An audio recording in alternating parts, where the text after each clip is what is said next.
Hallo, in diesem Video zeigen wir Ihnen, wie Sie individuelle Briefe oder Dokumente erstellen und diese aus dem Programm heraus versenden können.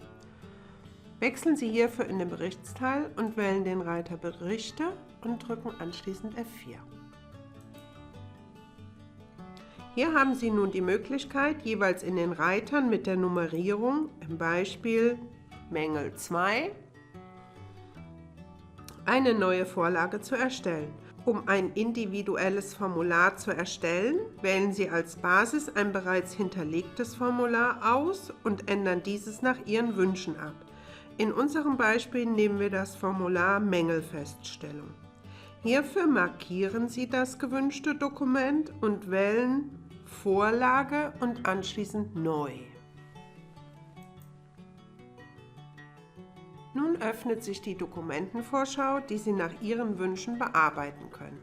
Die nun erstellte Vorlage speichern Sie über Datei, als neue Vorlage speichern und bestätigen den vorgegebenen Dateinamen oder definieren einen eigenen.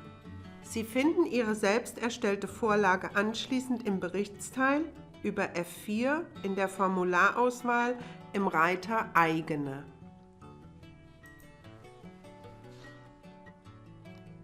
Hier haben Sie auch die Möglichkeit, die Vorlage zu bearbeiten bzw. sie zu löschen. Abonnieren Sie unseren Channel und verpassen Sie keine News mehr.